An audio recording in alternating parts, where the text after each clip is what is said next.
Daria, 25 years old, HR Makiivka and City of Donetsk. January 2022. Answers provided in Ukrainian. What was your summer like in 2014? What prompted you to leave or stay?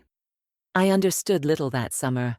I was 17 and had little understanding of the political circumstances, but occasional waves of fear swept over me due to the uncertainty of the situation. I remember walking with my mom in the city, already occupied, with barricades in some places, but the center was calm. We heard distant rumbling, but my mom said it was construction. Later, we learned it was explosions. Interestingly, near our district, the sense of danger became more pronounced. Another situation was with the dormitory. I lived there for some time. It's a row of buildings near the large Donetsk park, named after Shevchenko, all dormitories for Donetsk National University students. After all the students left, DNR fighters started living there, along with our belongings that we brought there. I always wondered if it was comfortable for them to sleep on my couch and cover themselves with my blanket. It seems that even at that time, when I was not allowed to stay there in the summer, the institution's management knew about the plans for this accommodation. I lived on the 14th floor, and sometimes with the window wide open, I played the Ukrainian anthem at full volume. It seems that youth can disconnect the brain. We stopped walking in the park in the evening when people in balaclavas and with weapons started appearing there. In the early summer of 2014, I finished the first year and lived with my mom. My boyfriend temporarily moved with his family to Mirgorod and persuaded his relatives to let him visit me in Donetsk. Love, you know. What danger could there be? But things turned out differently. And my mom sends me to live in Mirgorod with a family I don't know at all. Thanks to them for taking me in. I'm leaving because the word attack is heard everywhere, and my mom stays because there's no other way out. I take the last train from Makiivka, a side berth in the open compartment. I listen all night to the unknown old woman snoring below and shed a few tears. It's my first time alone on a train, so I guard my belongings, not even going to the restroom. I only have summer clothes and beautiful things with me because I'll be back home soon. The irony. Is there a story of yours or your close ones that you would like to share? What struck you the most? Sorry for the redundancy, but I would prefer to forget these unforgettable impressions. For example, when I'm in peaceful Mirgorod, and on one side people are relaxing in sanatoriums, and on the other, young guys from the village right across the tracks are being buried. You can hear crying loudly.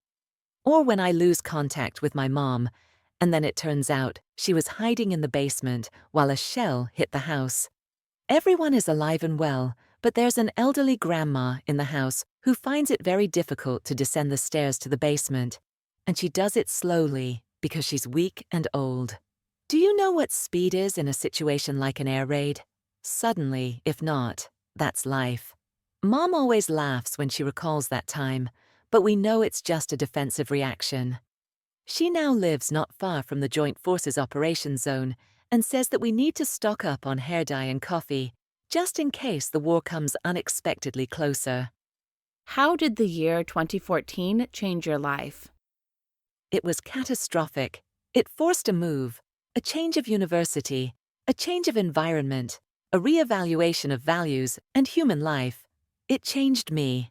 If you had the chance to go back to 2014, would you do something differently? If yes, what specifically? I often contemplate this, and only recently have I forbidden myself from thinking that I could somehow influence this situation. I've also forbidden myself from feeling guilt for the deaths of people and their sorrow. So, I wouldn't change anything. Perhaps I would not have permanently moved to Kiev, but that can still be changed. How do you feel about your life now? Do you have any regrets? A bit confused, but it's normal in our time. I regret the choice of university because it determined where I would study and, accordingly, continue to build my life. I chose Kiev because the offer to transfer came from there first, and it seemed to me like fate, as my boyfriend also moved here. Moving to the capital changed me. Financial difficulties, loneliness, not very conducive to adapting a young person to adult circumstances. It seemed to me that this city was set against me, and despite its scale, there was no place for me here. And people, there were too many of them, and they were very rude, especially in humor. Or maybe it was just a part of growing up, who knows? Do you plan your future? If yes, for what term? No and no. And I definitely don't plan to buy a dinner set for a future apartment. People who are renovating and think it's their biggest problem make me smile. Because all renovations, apartments, all your possessions, they are such small and insignificant details that you can't even imagine what might stay with you when you have to flee from your hometown. For example, I carried my graduation shoes through rented apartments for another 7 years after moving. She declined to participate in the continuation of the project in 2024 without explaining the reasons.